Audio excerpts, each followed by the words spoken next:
Hello, everybody. Welcome to the show. If you're watching this on a replay, type in hashtag replay. My name is Letitia Campbell, and I'm your number one email marketing strategist, CEO and founder of the Camera Success Network, and the creator of my Emailpreneur Tribe at emailpreneurtribe.com, which is where I coach, mentor, and train my clients on how to secure the bag through email marketing. So this is episode number 4. Yes, this is episode 4 of my From Inbox to Soul Black Friday email series, right? So if you are considering developing your strategy for the Black Friday season, or you currently have a strategy, but you may want to tweak it a little bit, definitely this particular series is going to give you all of the things you need in order to have a successful Black Friday series. Okay, so this I want to be sharing the strategies, the tips, and all the things. If you need more strategies, tips, and more, even more, definitely get inside of my free 5-day list building challenge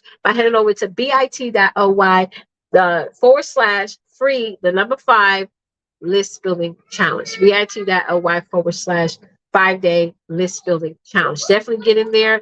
We're currently running a current cycle, but you can join my wait list and able to get access to some pre-work videos. And when the challenge goes live again, you're definitely going to be notified right away. You're going to be the first to be notified. All right. So let's get into it, guys. Let's get into it. We had an awesome conversation yesterday. We talked about mobile stability and all the things, templates and what have you. But today we're going to segue that topic by talking about how to analyze, right, the peak open times when it comes to your previous campaigns, the campaigns that you've done last year. Okay, this is for those of you who have already started to send out emails and now you're going according to your campaigns from past campaigns last year or the year before that, right? Last year or the year before that. So I'm going to give you guys 3 tips. So let's go ahead and get started.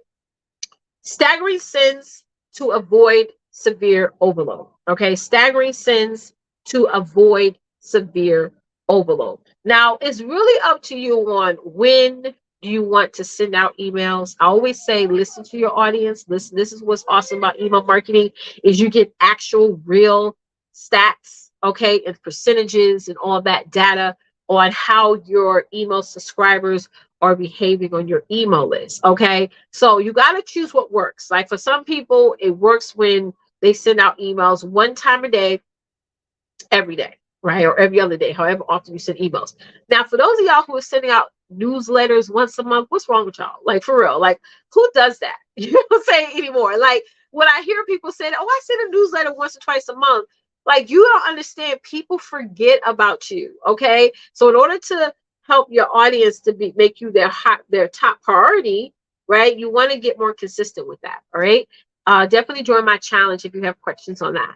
But staggering sends to avoid severe overload, right? So like I said, you could choose a particular time of day, depending upon your audience, to send emails, or you can stagger it. You know, one day you're sending out at 12, next day you're sending out at 4, the other day you're sending out at 8 p.m. You're sort of staggering your email sends, right? So you can choose different times of days to send out your emails. The second tip is consider your time zones. Now, I'm on Eastern Standard Time, but I have people on my email list who live all over the world. Okay.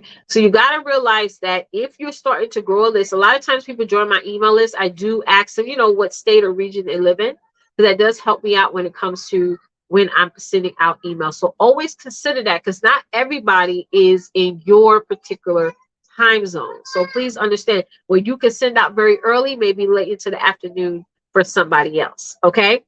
The last point I want to make today is build anticipation, right? Build anticipation. Something that I teach my clients inside of my program is something we call a product launch series, right? Like if you're a course creator or if you're offering services, don't just talk about your launch the day of the launch. Start what we call seeding your list, right? Getting them anticipating on what's to come. It's like a movie. Like I watch a series called House of Dragons. If you're a House of Dragons fan, type at me in the comments right now. I love House of Dragons, right? It's like the piggyback off of Game of Thrones, right? So if you're a Game of Thrones fan, you're definitely going to be a House of Dragons fan because the last season of Game of Thrones, they literally gypped us, okay? The last episode, I was like, what?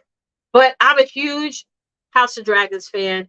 And so with me, when I saw the trailer to House of Dragons this year, and it was like, oh, it's coming next summer, I was like, oh, like I'm getting pumped, I'm getting excited. That's what they call seeding. They're giving you the trailer, the prequel, all the things.